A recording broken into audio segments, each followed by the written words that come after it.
Bueno, otra vez nuevamente verles a todos y los extrañé esta mañana. Estaba recordándoles allí por otros rumbos, pero pensando en la iglesia y pues qué bueno, ¿verdad? Verlos aquí una vez más. Si de por sí generalmente me pongo un poco nervioso, ahora mucho más porque ya esta semana que viene me voy a graduar. Entonces estoy muy agradecido con Dios, emocionado porque, verdad, voy a estar pasando el momento ahí en la ceremonia, pasando un momento junto con mis demás compañeros que van a graduarse también, junto con el hermano Caleb, verdad que todos saben que lo quiero mucho, y entre otras cosas, hermanos, que vamos a estar, y por supuesto también voy a ver a Joana después de mucho tiempo, y gracias a Dios por eso también. Así que Dios es bueno, ¿no? Y no hay ninguna razón para quejarnos a Él. La única razón que hay que mostrar tristeza al Señor es por nuestro pecado. Después, hermanos, Dios hace tantas cosas buenas por nosotros que no tenemos ninguna justificación para andar con la cara larga. Más aún sí podemos tener razones muchas suficientes para estar gozosos en Cristo. Amén, hermanos. Bueno, me gustaría a empezar antes diciéndole algo que Dios ha puesto en mi corazón. Y es que el día miércoles el pastor pasó aquí al frente al momento, ¿verdad? Después de que terminaron los cánticos y anuncios, etcétera, y pasó a predicar. Y, ¿verdad?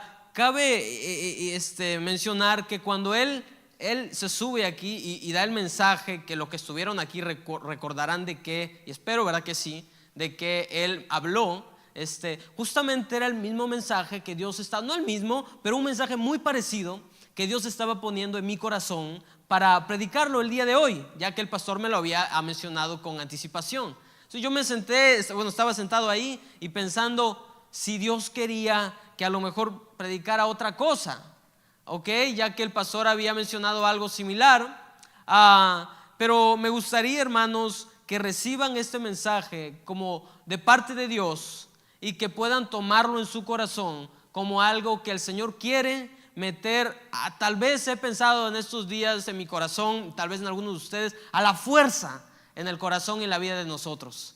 Así que, hermanos, Dios, Él siempre habla. Y el Señor nos dice la verdad, y a veces el Señor tiene que repetirla para que nosotros podamos entenderlas. Y no, hermano, no voy a repetir las mismas palabras que el día miércoles, pero si escucha usted algo similar en algunas partes, yo le animo, hermano, a poder recibirlo de parte del Señor y a poder dejar que Dios trabaje en su vida. Amén. Amén, hermanos, acompáñenme al libro de Juan capítulo 2, el Evangelio según San Juan, capítulo 2.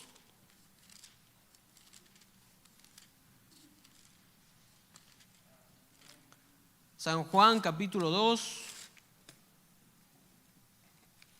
Y cuando esté allí, hermano, le voy a invitar a ponerse de pie.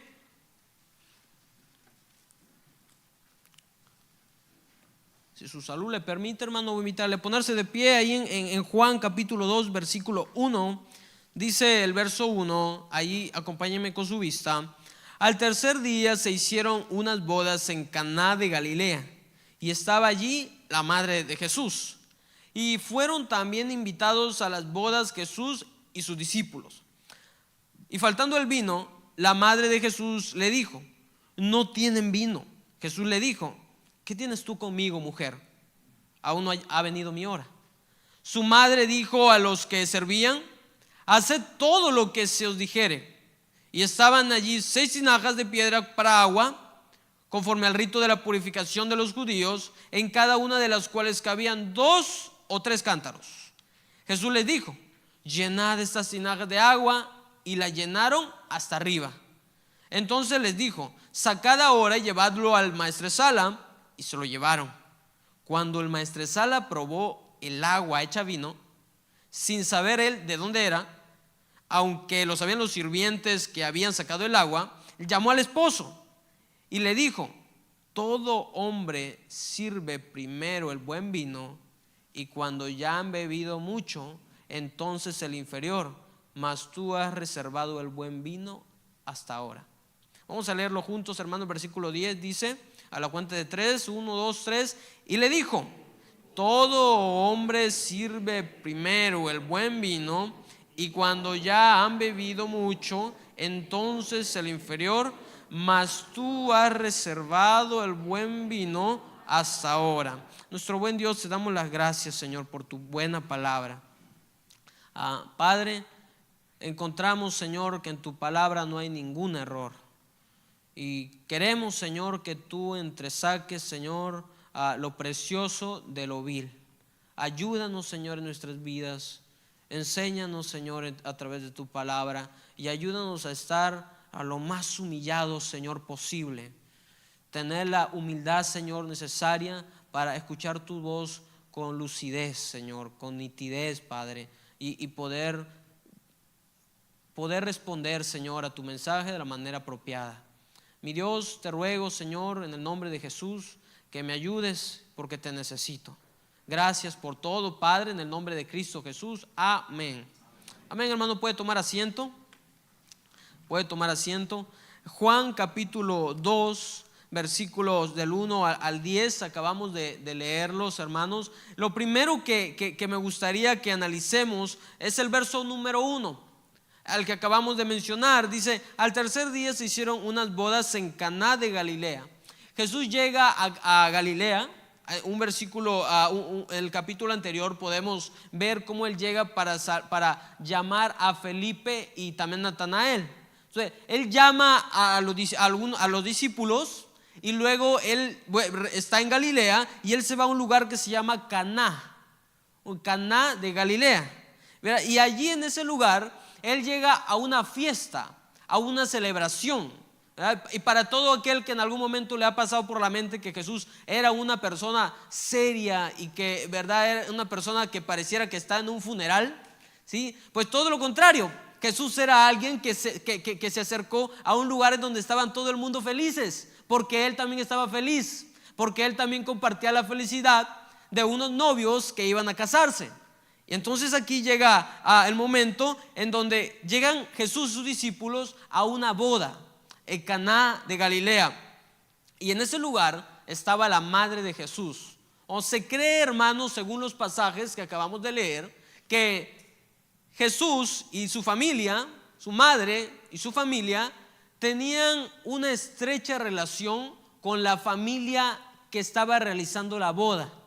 De tal manera que la mamá de Jesús, María, viene y le dice a Cristo, le dice: se acabó el vino. Porque ella estaba al pendiente del vino. Hasta incluso sabían dónde estaban las tinajas, sabían dónde estaba ¿verdad? Y los lugares, las tinajas donde tenían el agua, ¿sí? Entonces la madre de Jesús va y le dice eso a Cristo. Cristo le responde: ¿qué tienes conmigo, mujer? Todavía no ha llegado mi hora, ¿sí? Algunos incrédulos osan decir que Jesucristo le faltó el respeto a su madre al responder de esa manera. ¿Qué creen ustedes acerca de la respuesta que Cristo le da a su madre en esta oportunidad, en esta ocasión? ¿O será que Jesucristo le habló mal a su mamá al decirle: ¿qué tienes conmigo, mujer? ¿O será que si alguien viene y nos pregunta o nos dice que esto es una muestra de que Jesús no honró a su madre, será que es verdad y nosotros no debemos de decir nada y quedarnos callados? Si bien es cierto, hermanos, la Biblia se defiende a sí misma y Dios no necesita un defensor. Sin embargo, para poder hacer buen uso de la palabra de Dios, hay que entenderla y explicarla correctamente. Y aquí, hermanos, tenemos a un grupo de personas, Jesús y sus discípulos, llegando a una boda, la mamá de Cristo hablando con él, Jesús respondiéndole: ¿qué tienes conmigo, mujer? Y les voy a decir qué es lo que Jesús quiso decirle a la mamá de Jesús en medio de una desgracia. Un momento en donde en una boda el vino se acabó, y el pastor lo dejó muy claro el día miércoles. Este vino no era un vino que contenía alcohol, mas era un vino que era un vino limpio. Ahí él dio un ejemplo muy claro, mencionando allí en el Antiguo Testamento, haciendo referencia a los panes sin levadura, ya que Dios quiere un pan o un producto que no tenga nada leudado, o sea, un producto que sea completamente puro, un producto que no tenga añadido algo que le altere su esencia. Eso es lo que el Antiguo Testamento muestra cuando Dios habla al pueblo de Israel y le enseña que los panes no deben tener levadura.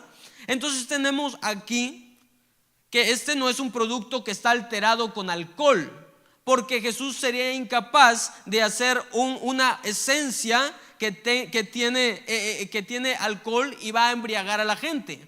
No, el Señor hizo algo que es puro, porque Él es puro. No, jamás Dios haría algo que es impuro, siendo que Él es puro. Ahora, aquí la madre de Jesús le dice esto, pero Jesús le responde: ¿qué tienes conmigo, mujer? Y presta mucha atención a lo que quiso decir Jesús cuando le dijo esto. Le dijo: no te preocupes, tú no entiendes muy bien lo que pasa, déjamelo a mí, lo resolveré a mi manera. Jesús sencillamente le está diciendo a María: déjalo en mis manos, porque él ya sabía lo que tenía que hacer. Entonces, palabras, si un católico se atreve a mencionar que la madre de Jesús, María, tenía la potestad de mandar a su hijo a hacer algo, es un error y es una completa equivocación, porque Jesús le dice: no, espérate, yo sé cuando hago las cosas. Y más allá, Jesús nos trae a nosotros a colisión algo que debemos de entender. Cuando lo primero que debemos entender era lo primero que estos novios debían entender: estaban en una completa desgracia, tenían una necesidad grande, porque que se acabara el vino en una boda judía era una desgracia. El vino era lo que simbolizaba lo mejor de la boda que podían tomar la gente. Pensemos, ¿verdad?, en un momento que estás en tu boda y el pastel se cae. Qué difícil.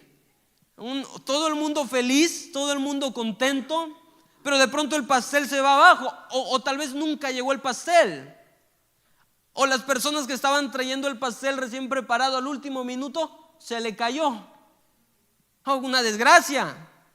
Bueno, ellos estaban pasando por una desgracia, estos novios estaban pasando por una desgracia, y ellos necesitaban que alguien les socorra. Bueno, lo primero que hay que entender, hermanos, es que una necesidad sin Cristo es una desgracia.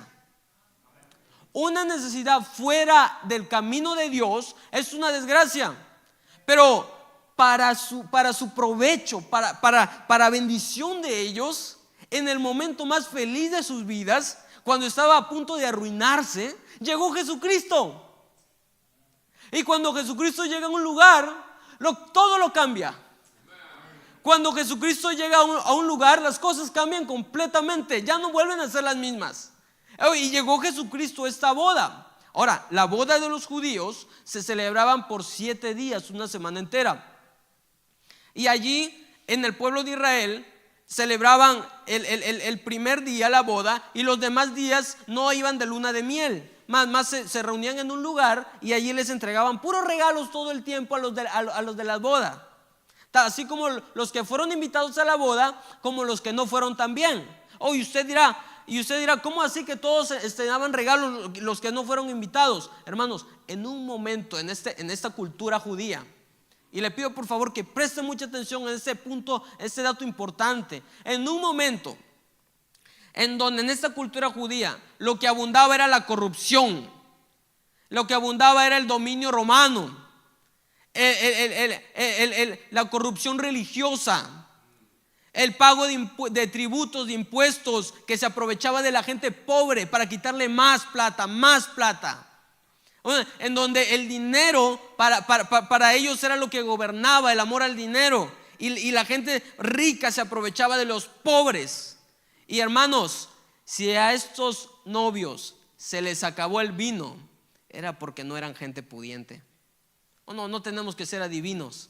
Si hubieran sido de la realeza, tendrían vino hasta que sobre. Pero por causa que llegó Cristo, entonces las cosas para ellos cambiaron. Porque ahora no solamente tenían una solución a su problema, sino que Jesús solucionó el problema del vino y les dio vino hasta que sobreabunde.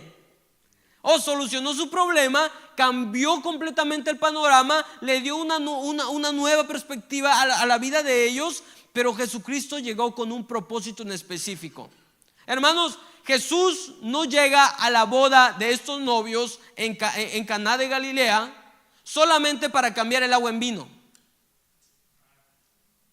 Él no llega, el milagro que Dios hizo, Dios no hace milagros por hacer. Él no vino solamente porque quería cambiar el agua en vino y ya.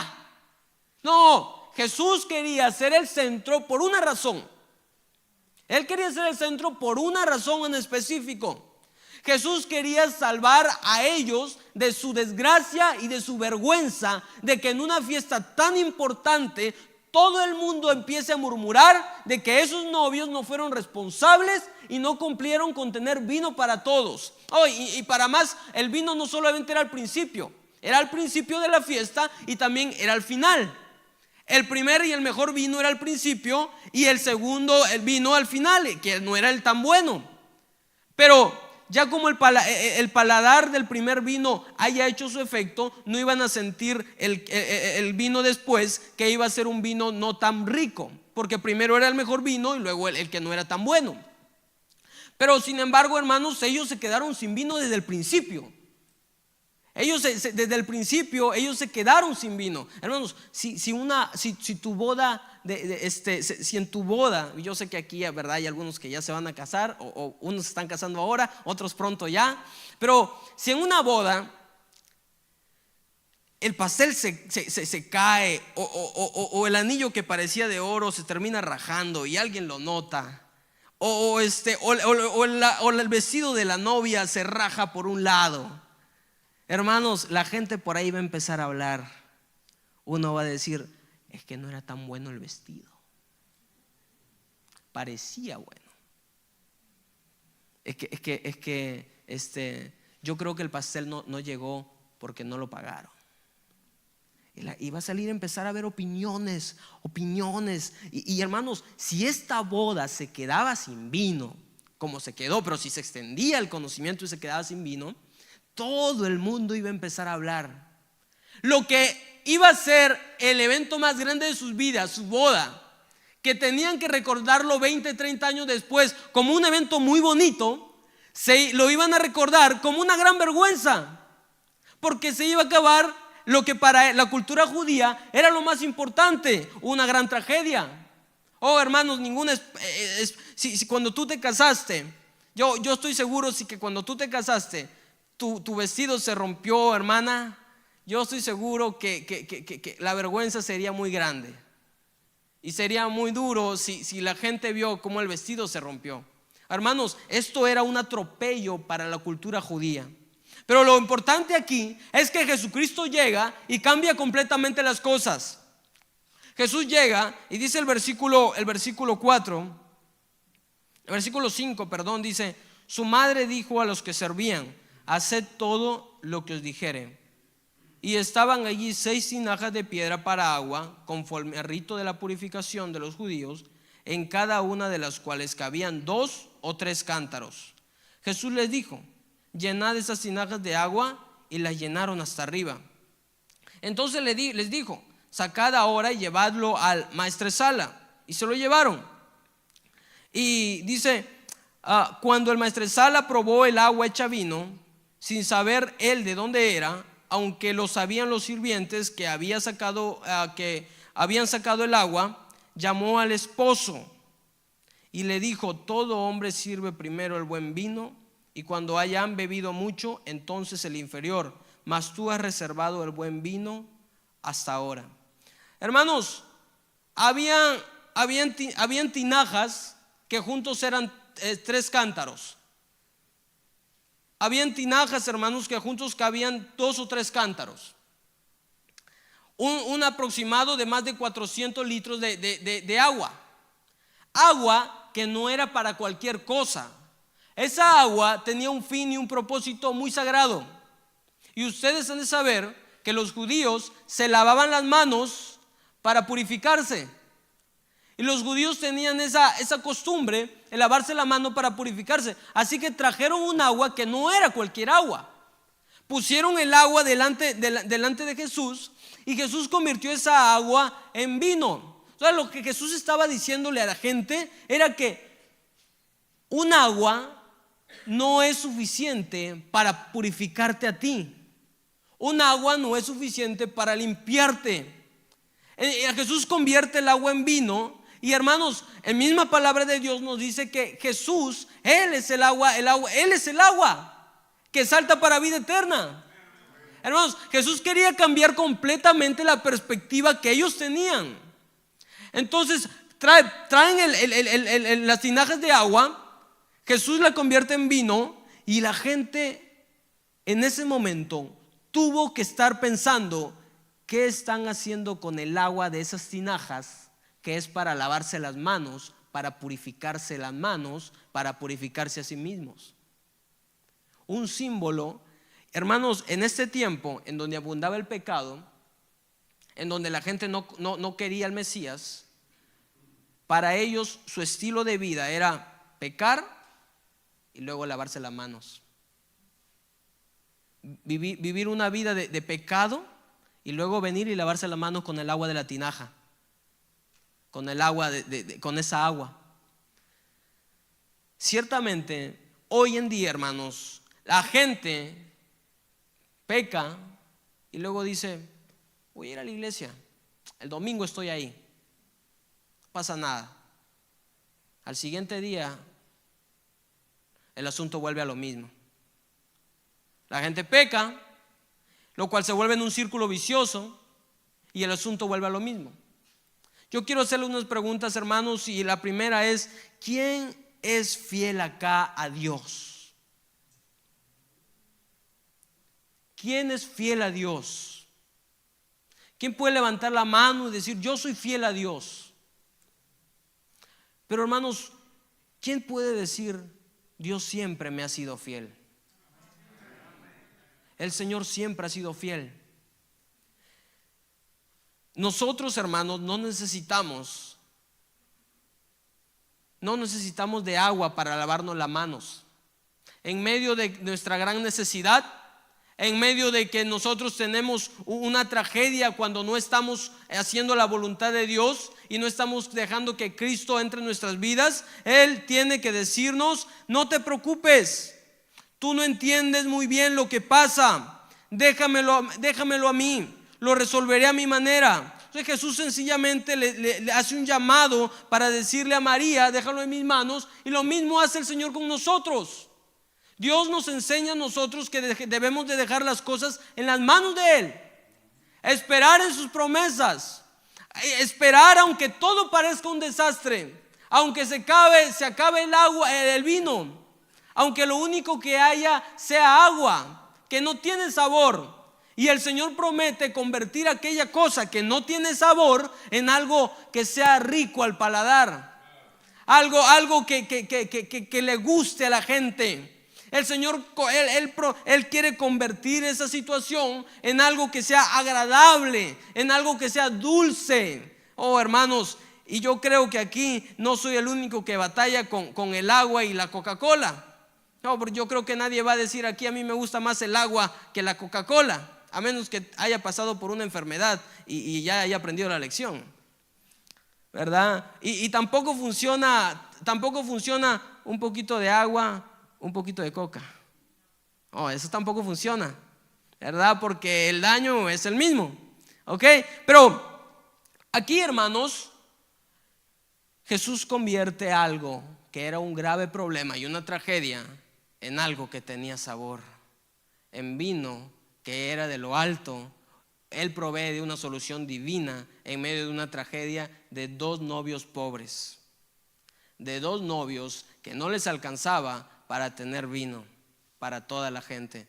Él quiere cambiar completamente la situación de tu vida para darte a ti lo que tú realmente necesitas. Pero Él te dice lo mismo que le dijo a María: espera, no te preocupes. Hermanos, si Jesucristo le dijo eso a su madre, ¿o cuánto más no nos lo va a decir a nosotros?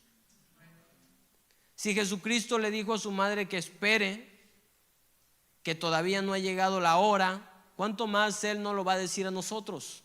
Y aquí, hermanos, sigamos ahí leyendo. Dice el versículo 9. Dice el 9: cuando el maestresala probó el agua hecha vino, sin saber él de dónde era, aunque lo sabían sus sirvientes que habían sacado el agua, llamó al esposo y le dijo: todo hombre sirve primero el buen vino, y cuando ya han bebido mucho, entonces el inferior, mas tú has reservado el buen vino hasta ahora. Hermanos, ¿por qué será que Dios siempre da lo mejor después? ¿Por qué será que el Señor no da lo mejor al principio? ¿Por qué uno siempre tiene, por qué siempre uno que tiene que estar diciendo: Señor, te pido que por favor ya me cumplas esta petición? Que sea tu voluntad, pero te pido que me cumplas esta petición. Y la petición puede tardar en llegar, y Dios contesta. Pero ¿por qué será que Dios nos hace esperar? Hermanos, el Señor quiere que nuestra fe crezca. Dios quiere que nuestra fe abunde. Y Él nos va a dar, al fin de esa espera, Él nos va a dar una bendición que es rica, una bendición que es grande y que sobreabunda, una bendición que va a sobrar, incluso te va a quedar para bendecir a otros. Se va a extender esa bendición hacia otras personas. Hermanos, Jesús no es una persona aburrida. Jesucristo no es una persona que es seca. Jesucristo es una persona que celebra, que quiere festejar contigo, que quiere el gozo de tu salvación.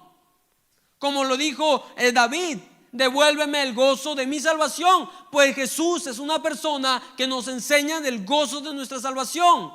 Hermanos, nosotros somos quienes tenemos que llevarle a la gente de afuera el mensaje de la salvación. Pero si nosotros, en vez de llevar el cielo en la cara, lo que llevamos es un funeral en la cara, bueno, la gente no va a entender que necesita ser salva. Bueno, en nuestra cara, hermanos, no debe haber un muerto. O si no, no deberíamos de estar aquí. Deberíamos abrir un funeral y hacer servicios allí de funeral, para que vean todos nuestra verdad, nuestra tristeza o nuestra seriedad de la verdad que protagoniza un funeral. Pero lo que Dios quiere, hermanos, es que nosotros estemos alegres. Entonces, hermanos, Charles Spurgeon dijo: el tono sepulcral puede que le vaya bien al de la funeraria, pero a los Lázaros no les hace salir de la tumba los gemidos de un muerto. El tono sepulcral puede que le vaya bien a una funeraria, pero a los Lázaros, levantados por Cristo, no les hacen salir de la tumba los gemidos de un muerto. Un individuo drenado, totalmente de simpatía, sería mejor que se dedicara a los oficios funerarios de enterrar muertos, porque jamás conseguirá hacerles mella a los vivos. Y por último, hermano, Charles Spurgeon dice: se cogen más moscas con miel que con vinagre, y conduce más almas al cielo el que lleva el cielo en la cara que el que lleva el tártaro en sus gestos y aspecto. Hermanos, si nosotros queremos mostrarles al mundo que Cristo es lo mejor del mundo, si nosotros queremos mostrarles a los demás, tenemos que protagonizar esa alegría que Cristo tenía con nuestras facciones y nuestra cara, con nuestra actitud, con un espíritu agradecido que no se queja. Hermanos, en ningún momento no encontramos aquí o a los discípulos de Cristo quejándose porque no había vino. Puede ser que la gente que no conocía se estuviera quejando, pero Jesucristo no. Él tenía la solución. Nosotros también tenemos la solución. Cuando hay una desgracia, nosotros tenemos la solución. Cuando hay una desgracia, hermano, en este mundo, nosotros tenemos una forma para solucionar esa desgracia. Hermanos, ahí en el huerto del Edén encontramos a Adán y Eva totalmente desnudos después de haber comido del fruto prohibido, en vergüenza, una vergüenza que podemos asimilarla a la que iban a tener estas dos personas, estos dos novios. Y Dios, Él les provee de atuendo. Jesucristo se lleva su vergüenza. Jesucristo los cubre. Jesucristo cubrió de la vergüenza a estos dos novios. Y Jesucristo cubrió nuestra vergüenza de nuestro pecado cuando murió en la cruz del Calvario. Una razón muy precisa para que nosotros podamos gritar a los cuatro vientos: Jesús me salvó, me dio vida nueva, puedo caminar con Cristo. En un lado, una desgracia. Reconozco que una necesidad sin Cristo en mi vida es una desgracia. Por otro lado, reconozco que el único que puede suplir esa desgracia y cambiarla es Jesús. Llegando a mi vida va a cambiarlo todo. Y uno puede decir: pero ¿por qué me pasa esto justamente cuando estoy en el mejor momento de mi vida? En el mejor momento de mi vida se acabó el vino. En el mejor momento de mi vida se cayó el pastel. En el mejor momento de mi vida todo se vino abajo. Pero hermanos, cuando Jesús llega, Él lo cambia todo. Jesús llega, suple y soluciona una desgracia. Debemos de reconocer que Él es el único que puede solucionar nuestras desgracias, pero debemos de reconocer que cualquier necesidad que tenemos es una desgracia sin Cristo. Cualquier problema que tenemos es una desgracia sin Cristo. Problemas en el trabajo, puede ser que sea una desgracia si no estás poniendo a Cristo como primero en tu trabajo. Una desgracia en tu comportamiento, en tu ira, puede ser que no estés incluyendo a Cristo, pidiéndole al Señor en tus oraciones que trabaje en tu carácter. Una desgracia en tu matrimonio, puede ser que tú no estés poniendo a Cristo en lo que debe ser tu responsabilidad como varón o como mujer. Hermanos, recordemos que aquí había un esposo. Y acompáñenme lo que dice aquí el versículo 29 del capítulo 3. Vamos a leer desde el 28 del capítulo 3. Dice: vosotros mismos me sois testigos de que dije: yo no soy el Cristo, sino que soy enviado delante de él. El que tiene la esposa es el esposo. Mas el amigo del esposo, que está a su lado y le oye, se goza grandemente de la voz del esposo. Así pues, mi gozo está cumplido. Es necesario que él crezca, pero que yo mengüe. Hermanos, Juan el Bautista hace una alegoría mencionando que Jesucristo es el esposo. ¿De quién? De la iglesia. Si alguien podía saber qué necesidad tenían estos dos pobres novios, era el esposo, Jesucristo mismo. Si alguien podía entender realmente la necesidad de estas dos personas que iban a unirse en matrimonio para siempre, era Jesucristo. Porque Él es el esposo de la iglesia, quien se entregó a sí mismo por ella. Él es el esposo de la iglesia que dio todo, completamente todo, para que la esposa tenga todo. Él es el que dio todo para que la esposa no le falte nada, a pesar de que la esposa es infiel, a pesar de que la esposa falla. Pero Jesucristo nunca va a hacerlo. Jesucristo jamás va a hacerlo. Nosotros no somos Jesucristo, pero podemos vivir con Jesucristo. Nosotros no somos Jesucristo, pero Cristo habita en esta vida y en nosotros. No somos Jesucristo, pero Él vive en tu interior. Él puede hacer las mismas obras que hacía antes. Él las puede hacer ahora todavía. Él puede solucionar tu más grande desgracia. Pero es necesario que tú entiendas y reconozcas que tu problema sin Cristo es una desgracia. Es necesario que tú le pidas al Señor que solucione tu desgracia. Es necesario que te humilles, que te rebajes, que te pongas en los pisos, que te postres completamente. Porque lo que era postrarse en el Antiguo Testamento era que se tiraban completamente, no de rodillas, se tiraban completamente, con la panza en el piso, con cuerpo en el piso, porque querían estar completamente humillados. No querían que un solo dedo esté de pie. Querían estar ellos completamente humillados, de tal manera que le digan a Jesucristo: Señor, mi desgracia es porque tú no estás en mi vida, porque no te he permitido estar. Ayúdame. Y entonces es que Dios cambia las cosas, porque Él está dispuesto a convertir el agua en vino. Él está dispuesto a hacer que traigan el pastel. Él está dispuesto a solucionar los problemas en la casa. Está dispuesto a dar una nueva vida, un nuevo carácter. Está dispuesto a convertirte en un hombre organizado. Está dispuesto a dejar la vagancia o la flojera. Está dispuesto a enseñarte a leer aunque no sepas leer. Hermanos, Jesús incluso puede enseñarte matemáticas si piensas que no puede. Allá en la escuela en Perú, si había alguien que no sabía de números, hermanos, era yo. Si alguien que no entendía, que se rajaba, que se rompía los vestidos porque no podía entender de números, ese era yo, hermanos. Hermanos, yo me portaba mal.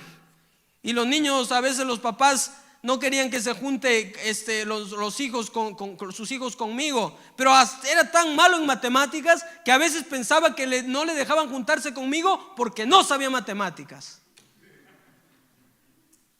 Y hermanos, cuando conozco al Señor, yo le pedí con todo mi corazón. Le dije: Señor, nunca en mi vida he honrado a mis padres. No sé qué es honrar a mis padres, pero me acuerdo que mi mamá me dijo que quería que yo sea de los primeros puestos en la escuela. Señor, nunca lo he sido. Repetí un año, Padre. Dejé de ir al colegio. Ayúdame, Señor, me quedan 2 años. Si tú dices que eres quien hace cosas imposibles, haz que yo quede en el primer lugar. Hermanos, el que me discipuló me dijo: te vas a levantar todos los días a las 4 de la mañana. Vas a leer tu Biblia, vas a orar y te vas a poner a estudiar.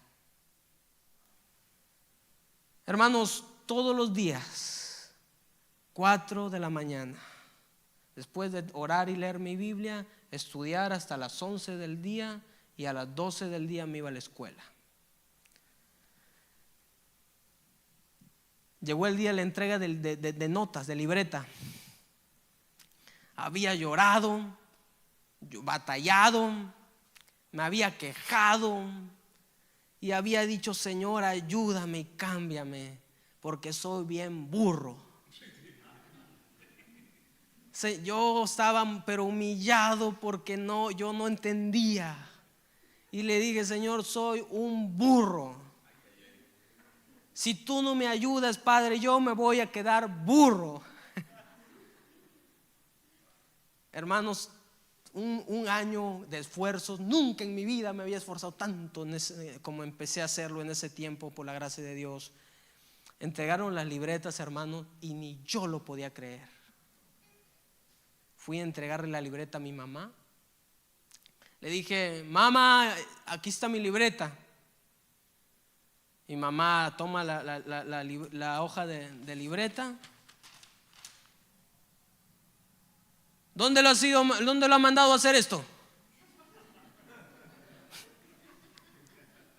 No, mamá, ese me han entregado en el colegio, en la escuela.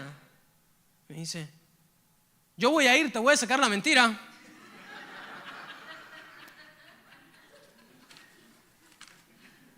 Hermanos, mi mamá fue a la escuela. Mi mamá habló con mi tutor. Y antes de que mi mamá se acerque a hablar con mi tutor, para la pura gloria del Señor, el tutor se acerca más rápido a mi mamá y le dice: señora, ¿qué le hizo a su hijo? ¿Qué hizo Nick? Señora, ¿qué le hizo a su hijo? Porque acaba de salir entre los 3 primeros puestos. Me dieron una beca para estudiar en una de las mejores universidades de Perú, y mi mamá se echó a llorar en medio de todos los demás. No lo podía creer ella, ni yo tampoco. Pero Dios me llamó al ministerio. Dios me llamó a ministerio, y yo decidí dejar cualquier beca, cualquier cosa, porque quería ser obediente a Dios.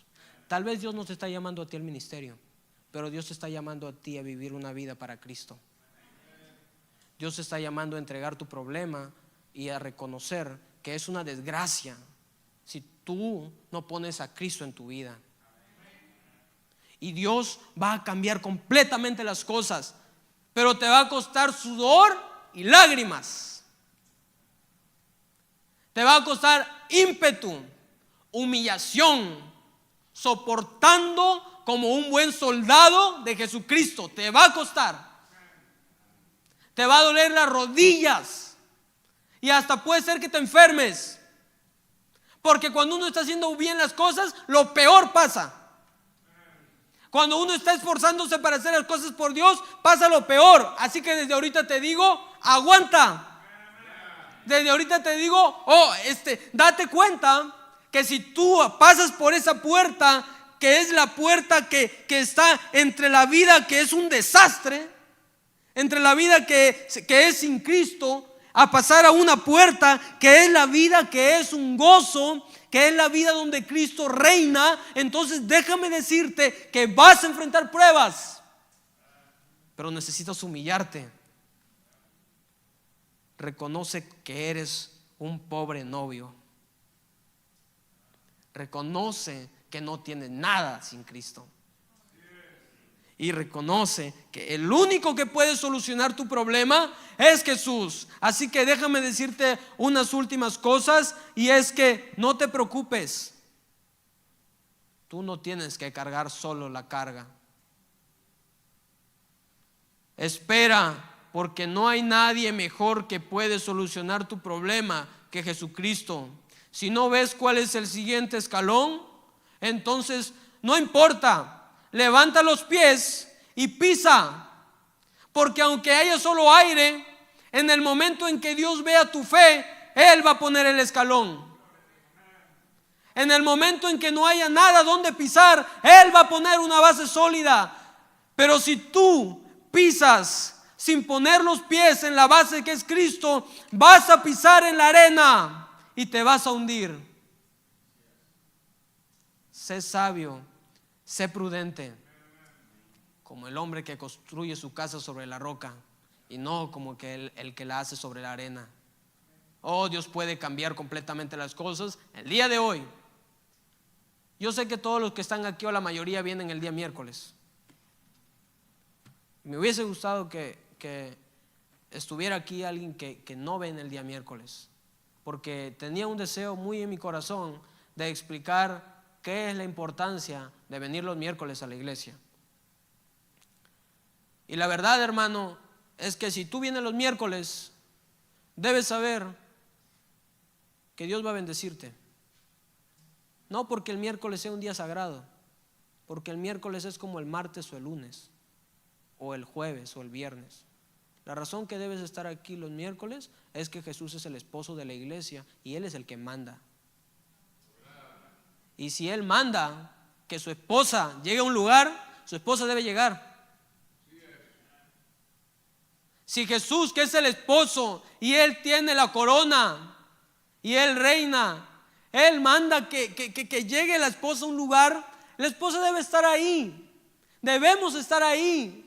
Es nuestra responsabilidad estar ahí. Y no solamente debe ser nuestra responsabilidad, debe ser nuestro deseo estar ahí. Debe ser nuestra pasión estar presente, porque Él quiere hablarnos, porque no hay nada mejor que su palabra.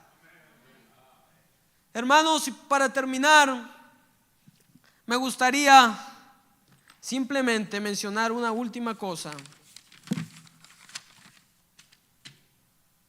Ahora podemos ver lo que Juan está tratando de enseñarnos. Todos los pasajes de este evangelio nos cuentan no simplemente algo que Jesús hizo, sino algo que todavía Jesús hace hoy. Y lo que Juan quiere que veamos aquí no es que Jesús cambió el agua de unas tinajas en vino una vez.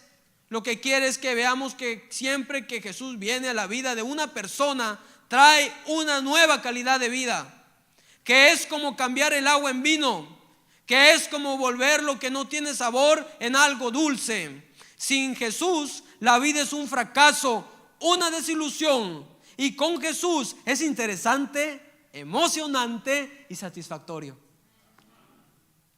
Cuando Wilfred Greenfield estaba pidiendo voluntarios para ir a su trabajo en labrador, dijo que no podía prometerles mucho dinero, pero sí que se lo pasarían de lo mejor, estupendamente. Eso es lo que Jesús nos promete. Un hombre contratando trabajadores y diciéndoles: no te prometo mucho dinero, pero te prometo que vas a tener la mejor experiencia y te va a dar más satisfacción que mucho dinero. Recuerda que Juan estaba escribiendo 70 años después de la cruz. Se había pasado 70 años pensando, recordando y meditando hasta que comprendió el significado de lo que él había percibido antes. Cuando Juan contó esta historia, se estaba acordando de cómo es la vida con Jesús. Juan, escribiendo esta historia 60, 70 años después, acordándose que Jesús cambió el agua en vino, y después de 60, 70 años entendiendo que Jesús podía solucionar sus problemas. Juan comprendiendo lo que hoy todos nosotros estamos entendiendo. ¿Cambió el agua en vino? Puede cambiarlo que no tiene sabor en algo dulce. Juan escribiendo y entendiendo, donde quiera que iba Jesús y siempre que venía a la vida, era como si el agua se cambiara en vino. Esta historia de Juan nos dice a nosotros: si quieres el nuevo optimismo en tu vida, hazte seguidor de Jesucristo y vendrá un cambio a tu vida, como cuando el agua se convierte en vino. Así que si el día de hoy quieres que el agua que no tiene sabor en tu vida cambie, entrega todo a Jesús y apártate del mal. Señor, te damos gracias por tu palabra. Gracias, Señor, porque tú no fallas, mi Dios, porque tú eres bueno y toda sabiduría. Mi Dios, tú pudieras hoy cambiar las cosas de toda nuestra vida completamente si nos postramos ante ti. Y no queda, Señor, ni siquiera un solo cabello que no esté humillado, una sola intención que no haya sido pisoteada con nuestros propios pies.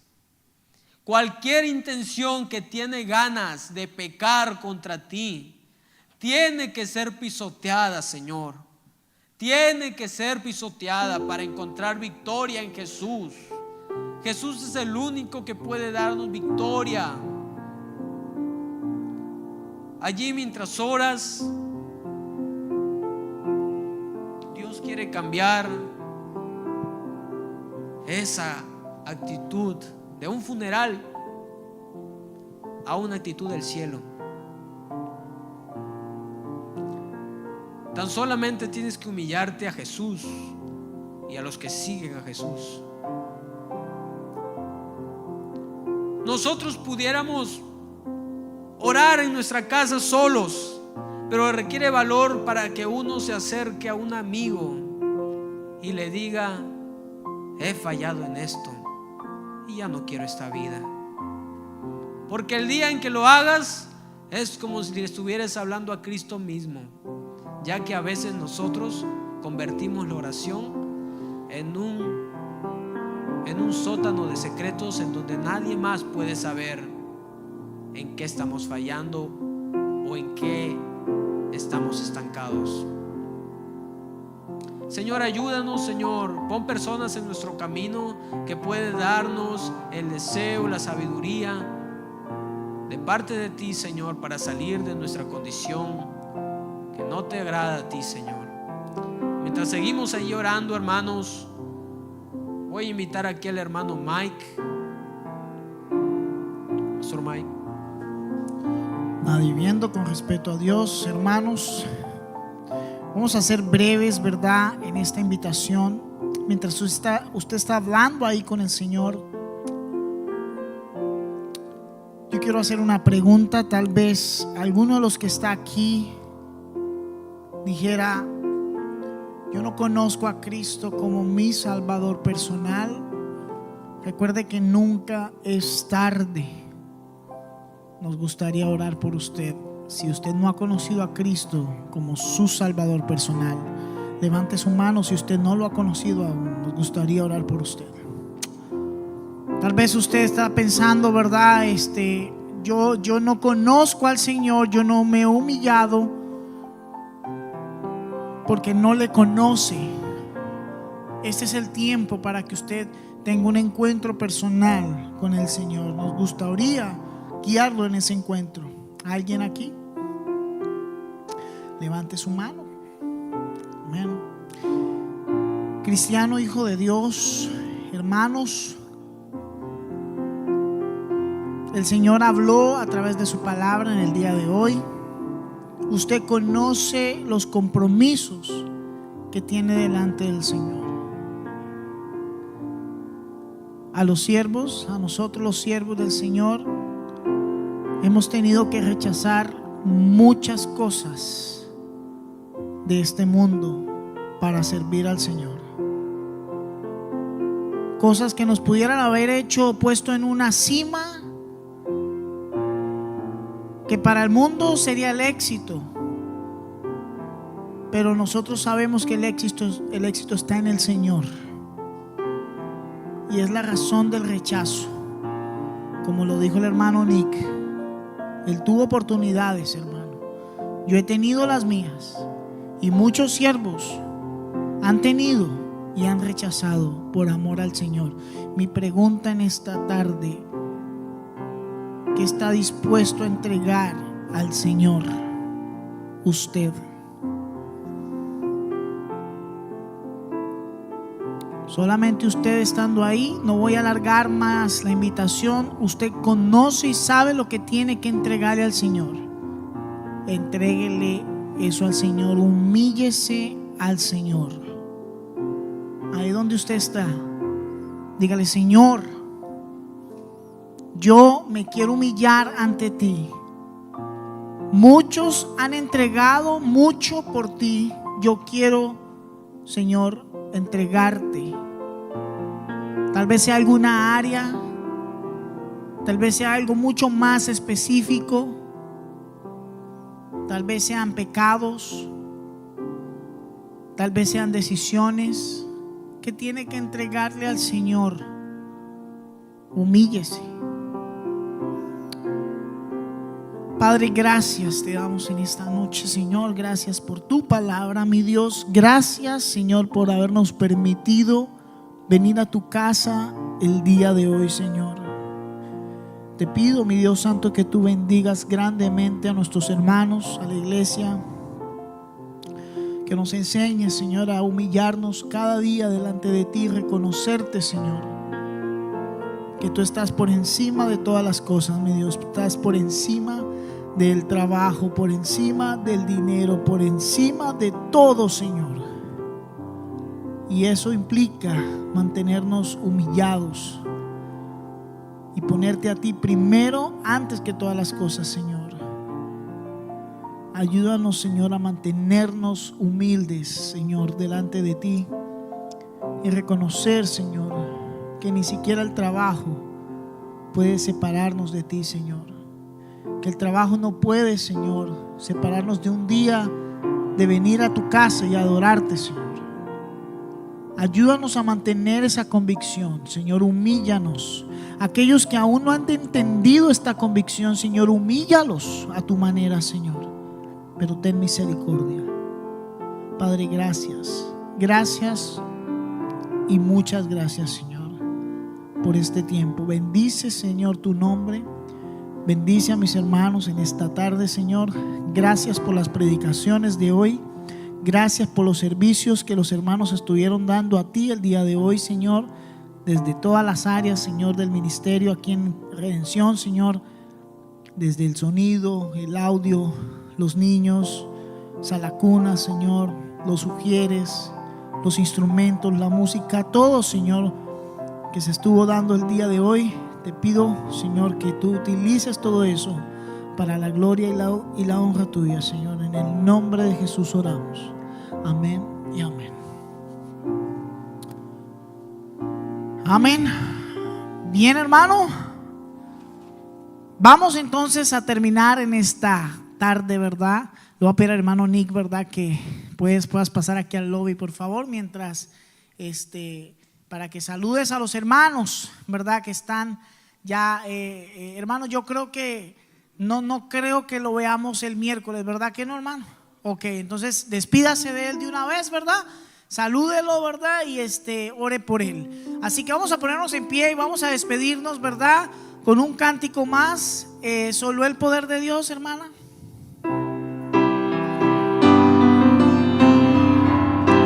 Solo el poder de Dios puede cambiar tu ser. La prueba yo te doy.